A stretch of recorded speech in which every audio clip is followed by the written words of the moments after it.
there is an ongoing conversation about overlooking women in sports. We talk about the WNBA, any sport. Overlooking women is a hot topic.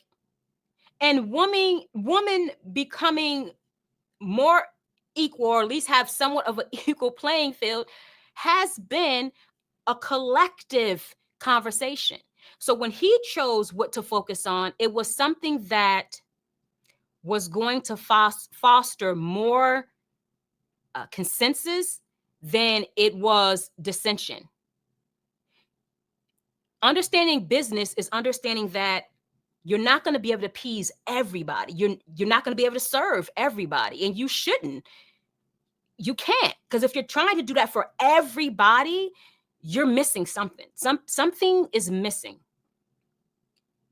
So he understood, I'm not going to appease everybody, but I will choose my battles.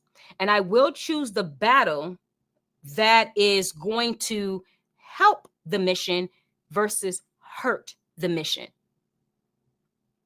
And so although he just focused on women, when you look at the Athlos meets, all these men that was there, you had Noah Lyles, who was a notable track athlete. He gave his take on Grand Slam Track Club and why he didn't participate in it.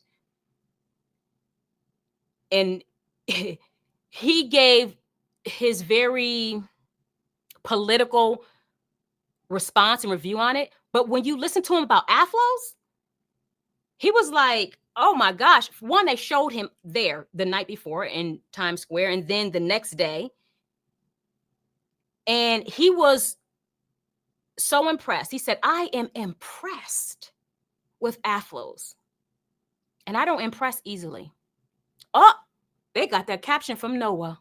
Noah Lyles, a male, top male in the 100 and 200 and track and field at an event that is just for women, said, I am impressed.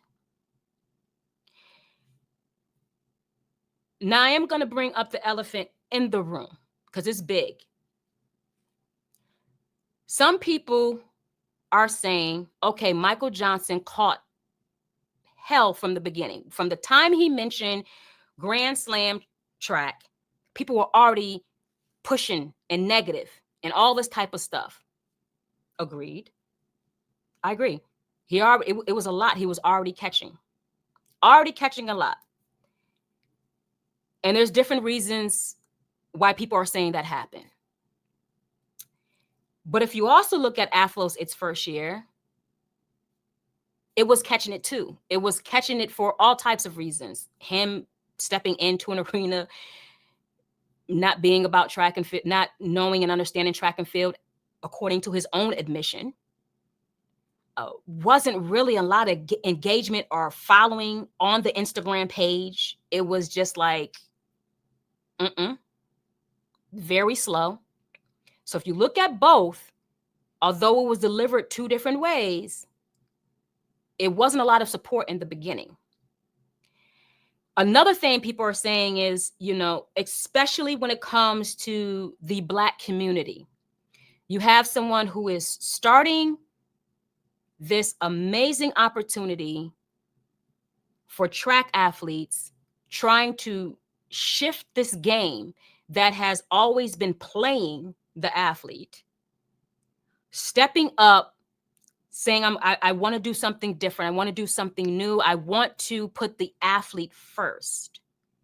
And then you had this other person who's not Black. You have this white male, this white man come in and say, I want to do something different for female athletes in track.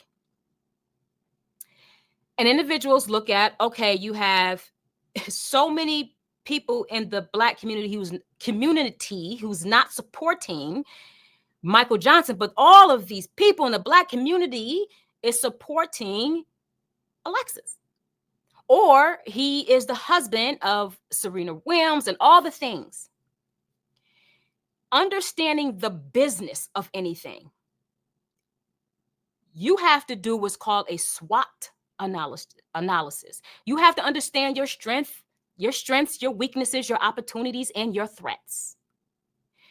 If you look at last year and this year, you clearly see Alexis follow SWOT. Because he didn't just, when he said it take off, it took off for the things that he paid attention to in that SWOT analysis: strengths, weaknesses, opportunity, and threats.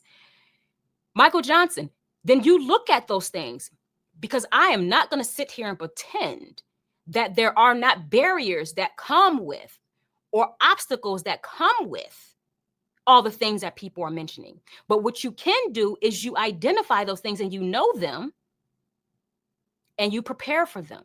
And it helps you to make better decisions when you're looking at who to isolate, how to deliver with this vision or ideal you have to the very community that you want to support you.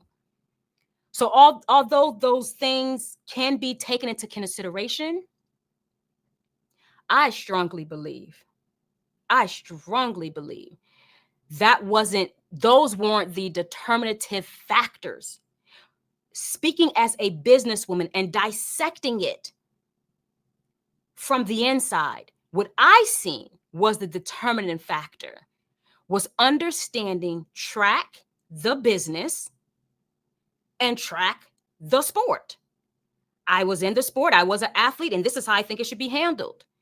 This one, I wasn't in track, not an athlete, but I see a business opportunity, and I'm going to handle this business opportunity the same way I handle any of the startups I've done or any of the founding owners that I help with their startups. This is a business.